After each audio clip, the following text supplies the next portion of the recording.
This is the CC Radio Podcast.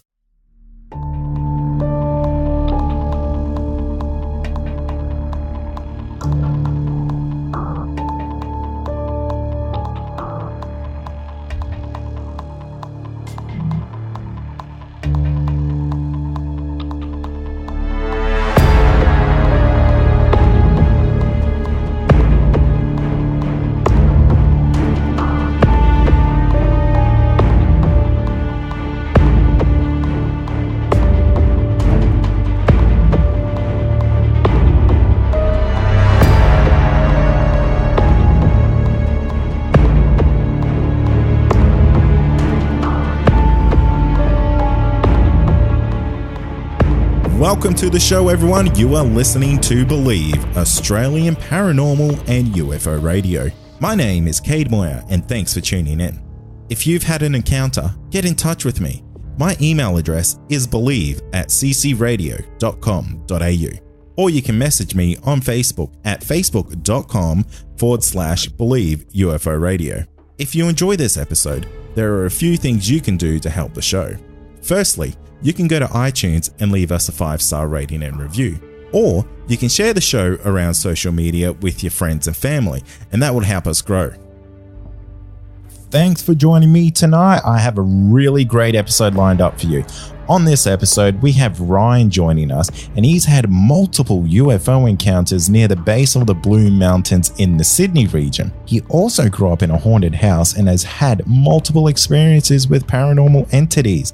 But before we get into that, let's talk about some iTunes 5-star ratings and reviews. Each week, I'll read out a new 5-star review that's left for me on iTunes. So if you want your review read out, simply jump on iTunes, leave a 5-star review, and let me know what you enjoy about the show, and I might just read it out on the next episode. So this one comes from Jamie Robertson 1982 from Sydney, and they say, Episode 4 is so cool. I hope she gets regressed and comes back for future episodes. Fingers crossed this show has a long and successful future. Well, I hope so too, Jamie. And if you want to go check out episode 4, that is Belle's encounter, and it is an absolutely amazing UFO encounter. Actually made national news, so go back and check that out. But for now, let's get into Ryan's experience. Tonight, I'm joined by Ryan, and Ryan's actually had a fair few encounters. He's had 2 UFO encounters, and he's actually had a really, really interesting ghost encounter. Ryan, thanks for joining us tonight. Hi, Kate. Thanks for having me on the show. Yeah, no worries, mate. So let's start with your UFO encounters, because these ones they're pretty similar, and that really interests me because there's a bit of a time period. Do you want to take us back to the very first time you had a UFO encounter? Yeah, sure thing, Kate. So the very first UFO encounter I had would probably have been in the late 90s, early 2000s, New Year's Eve, and that's something that just correlates with my second experience. We were at my auntie's house, and just for preference as well, where we live in Western Sydney at the base of the lower Blue Mountains. So we're all out the front. It had just gone midnight, and I can remember everybody's having fun. I'm about a 10-year-old at the time. I'm looking straight up at the sky for whatever reason, and I can see this ball of almost like this fireball directly sort of above the house, but it's up what I would imagine to be where sort of at the plane level, like where planes would be flying over, and it was just hovering there. And I've gone to some of the adults at the time and just try to point that out to them, and in a matter of minutes, it's actually gone. And then 2 weeks ago, New Year's just gone at about 10 o'clock. Probably 5 minutes away, 5-minute drive away from where that first experience was. Another very, very similar experience, except that I remember, from what I remember of the original compared to now, the fireball at the same sort of point, but it was further off east. I've just gone on Google Maps to check sort of whereabouts it was roughly.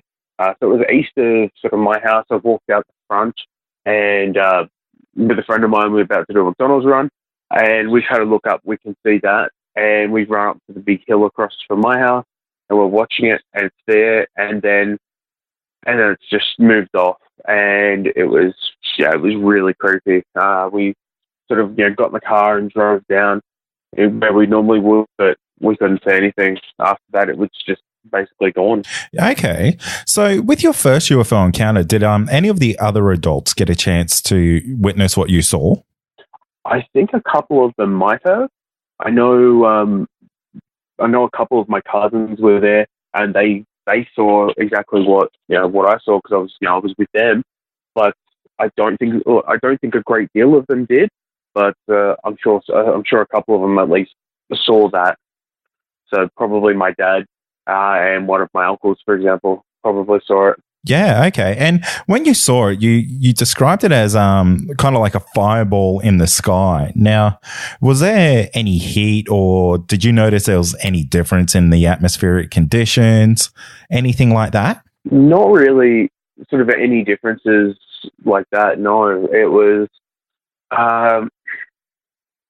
it's sort of hard to describe, because with both times seeing them there, it was just more of awe feeling, as well as once it's sort of moved and then disappeared, it's the creepy factor of, okay, what have I just witnessed? Like more than anything, no, it wasn't. It didn't really sort of feel any of that.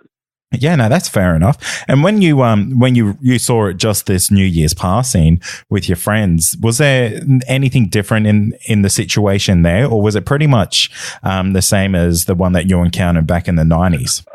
Almost identical to the one I've noticed back in the 90s.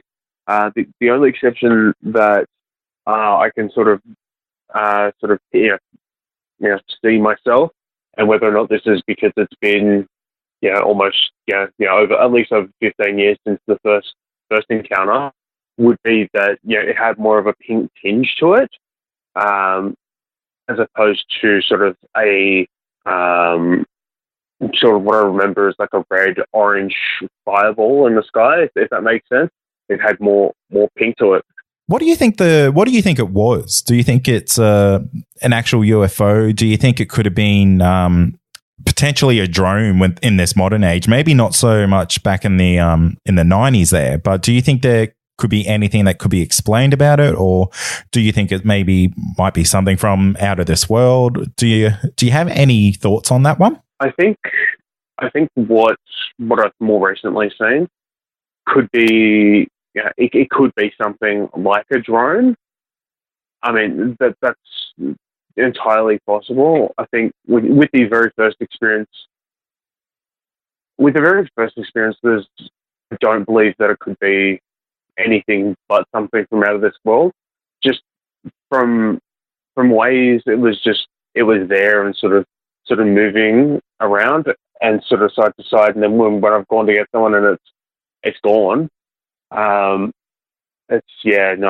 think if either of them, if I had to sort of think of something else that it could be apart from something not from this world, it's definitely the second encounter with a couple of weeks ago. That the only other thing it could possibly be a drone, but as I say, the way it disappeared was just, I don't know what it could be. Okay, so it kind of it maneuvered pretty much the same way as the first one as well. Moving sort of the side to side, and then with this one, because we were watching it, it just sort of just went off more east, and then we just couldn't see it. Do you think these are piloted vehicles? It's a really good question. I think that there are UFOs that are piloted that that people have seen, for example, but I don't know. I don't think that something like this could be piloted. Whether or not it's something, whether or not it's a drone from out of this world, for example, or something unmanned like that, I don't know. I always picture New Year's when you have a lot of the fireworks and that going off. I always picture to myself that would probably, if you're an alien race looking at it, what night of year, are there, the more fireworks around, for example. So, a good way to disguise a drone like that. But that's, yeah, I don't know. I don't think so. So you feel like the fireworks going off and stuff like that, it's almost like a little bit of a draw card, a bit of a beacon for your experiences so far? Yeah, like I think because both the UFO experiences happened at I say at the same time, but at the at the same period of time, but a few years apart. I think that has to be linked in some way to some correlation. Yeah, absolutely. I mean, it's very rare to kind of have these same encounters as many years apart that you've had. So, there might be a bit of a draw card there. There might be something that's a little bit unique about the area that you're in. So, have you heard of other encounters like this in the area? Not really. No, I've had a chat to a few of my friends, and a couple of us have gone out over the Blue Mountains to the other side, past Mount Victoria, sort of to Lithgow and that, and just try see anything there.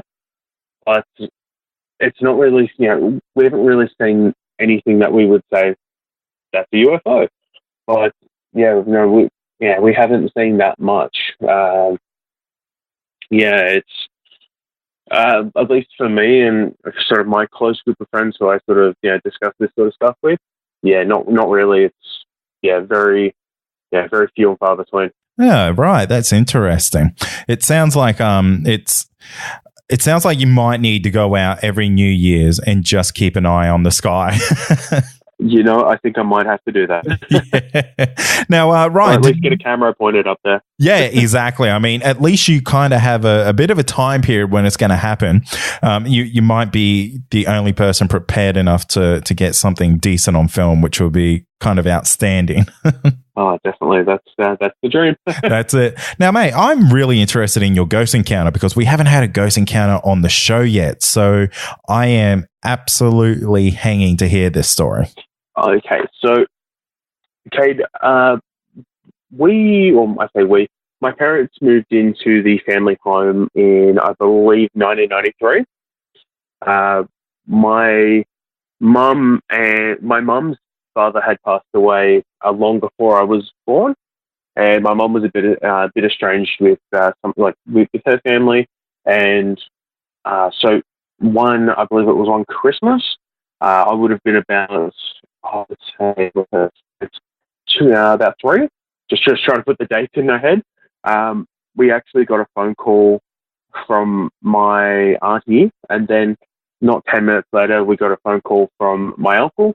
So my mum's brother and sister, and then sorry for the long build up, but with that as well, after all that, we then got a phone call from my mum's mum, so my nana, which she hadn't spoken to my mum in like 5 or 6 years.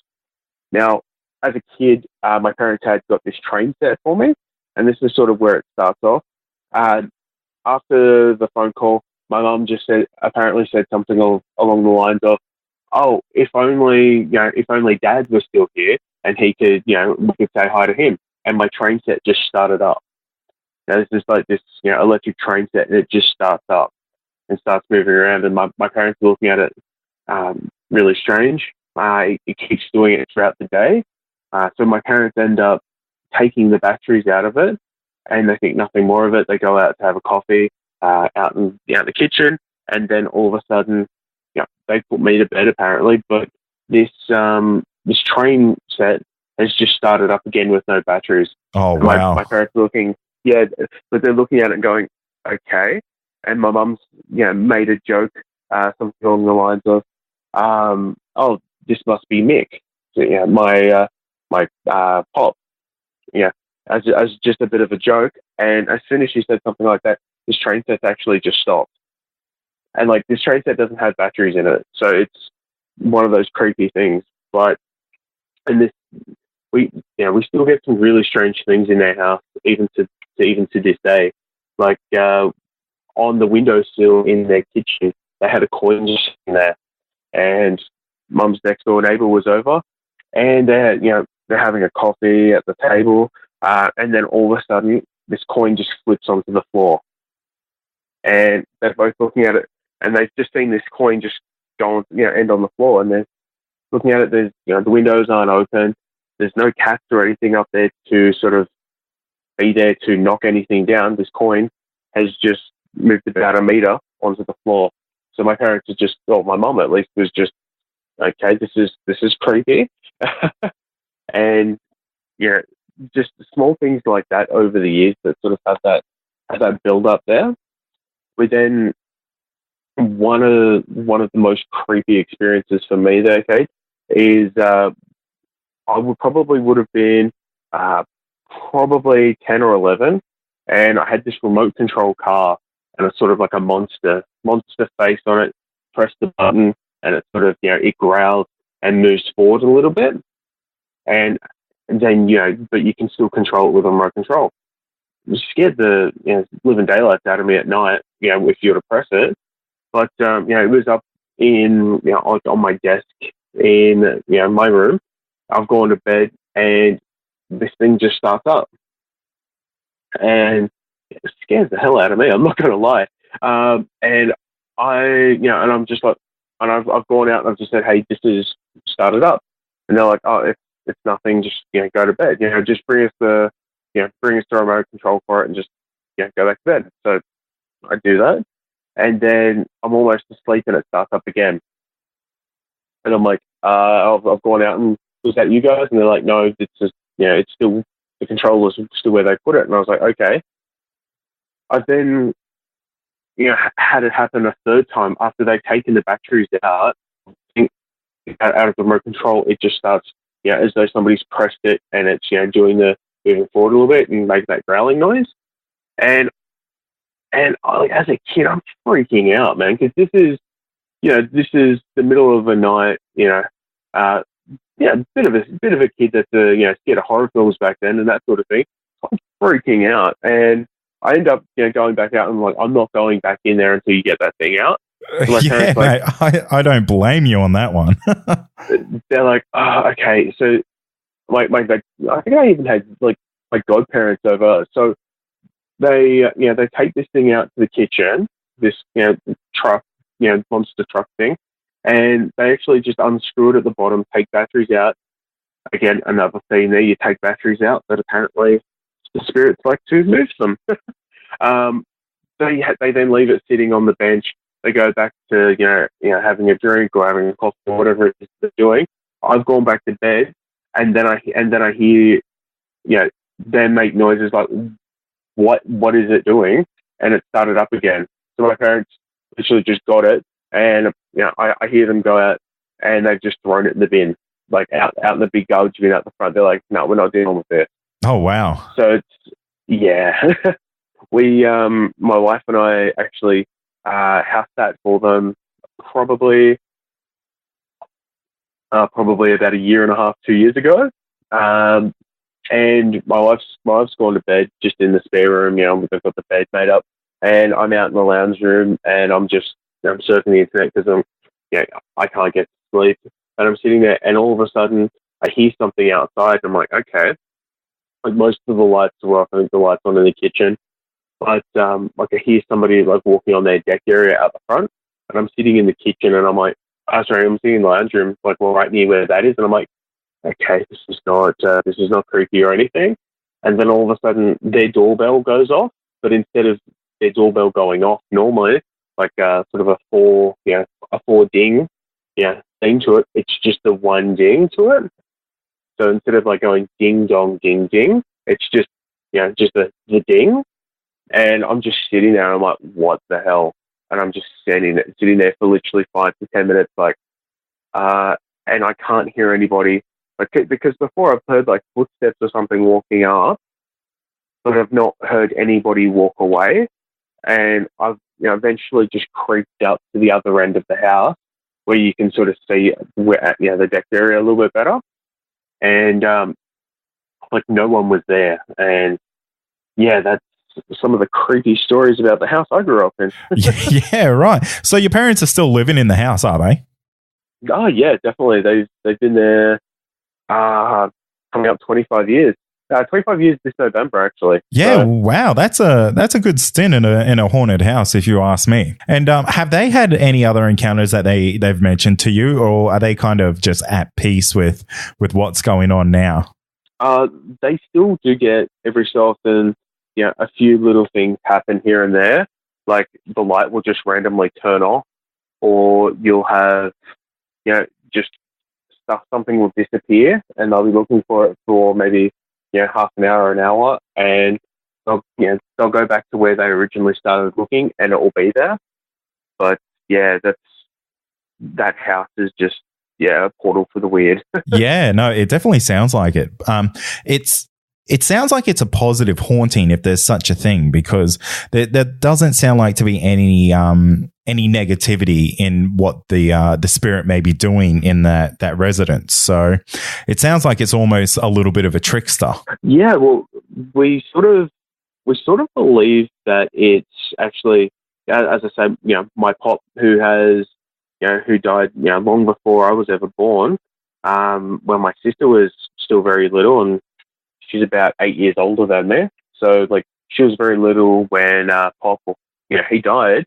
But my mum's gone to see a, I'm not sure what you would call them, sort of somebody who can, see the other side. Oh, like a medium or something like that. That's it, yeah. And the medium's just like has basically said to Mum, "Oh, okay, so your dad sees you a lot. Did you know that?" And Mum's just like, "Okay, interesting," because that's like the first thing that he said to her is, "Your dad comes and visits you a lot." So yeah, it's, man, I'll tell you what, I think, Trickster, apparently he used to play, quite a few pranks. So honestly, at this stage, he's just nothing keeping up his surprises. reputation. Even long after he's passed, apparently, still keeping it up. So what do your parents think of this? They were originally really, really weirded out by it, but I think now, they just find almost the funny side in it as well. Like, I can always remember, my dad and my mum, something would just be weird going on in the house, and one of them would just say, "All right, Mick, you can stop it now." And within 5 minutes, everything was back to normal. So I think that they've come to terms with it. Oh, that's good. That's it's a very positive outcome from something that could be quite terrifying for someone. So that's good to hear. You don't really hear a lot like that, because you always hear the really scary ones, the ones that people are having a really hard time, and it's kind of refreshing to hear one where people are almost embracing it and having a bit of a laugh about it. Yeah, like it's one of those things where it's, the spirit is there, and at this stage, it's basically, a given that it's my mum's dad. So they just play on it now, and if it's not, then it's going to be like the happiest, the happiest poltergeist or the happiest ghost you've ever met, because it's like, well, these people think I'm someone else. I'll play this person. I have to ask, what did your wife think about staying about in that house? She was a little bit creeped out because, as I say, she was asleep, and like she knows this. Like when we had that incident with the doorbell, like when I crept up there, I was like woken up and was like, "Did you hear the doorbell go?" And she goes, "No." I was like, "Ah," but she was. We've been together 11 years this year, and staying there and stuff. Younger than that. It was the case where she was okay with it, because she'd also had sort of her own experiences with with a ghost, believe it or not, and she's like, well, this one seems a lot friendlier than what I've dealt with, so it's fine, it's all good. Oh, that's awesome. That's fantastic to hear. Yeah, well, I mean, she actually works in childcare, and basically one of the childcare centres that she worked at, there was a story about how one of the kids there had passed away, 20 years ago or so, unfortunately, a SIDS-related death. And it's weird because my wife, she at that time, I think she was working there during the school holidays. Just sort of relieving for that period of time, and then she drives home, and and she'll tell the story that she just felt something watching her for like the next week. So definitely two different extremes there. Yeah, most definitely, definitely. It's really interesting to see the difference between a maleficent type of spirit to one that seems to be quite a positive outcome. So yeah, definitely.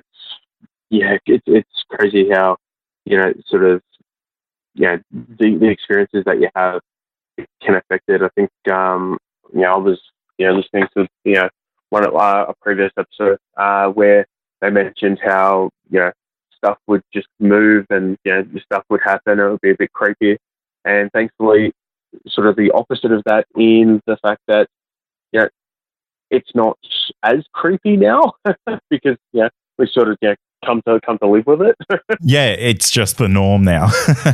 Exactly. It's like, oh yeah, we're going over to Ryan's house. Yeah, just beware of the ghost.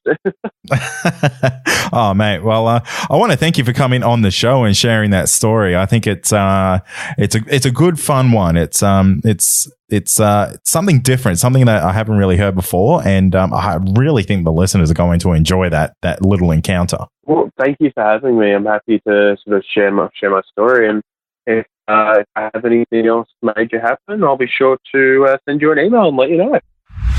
And that's going to do it for tonight. And remember, if you have had an encounter, get in touch with me. My email address is believe@ccradio.com.au, or you can message me on Facebook, and that's facebook.com/Believe UFO Radio. Until next time, stay safe, and you've been listening to Believe Australian Paranormal and UFO Radio.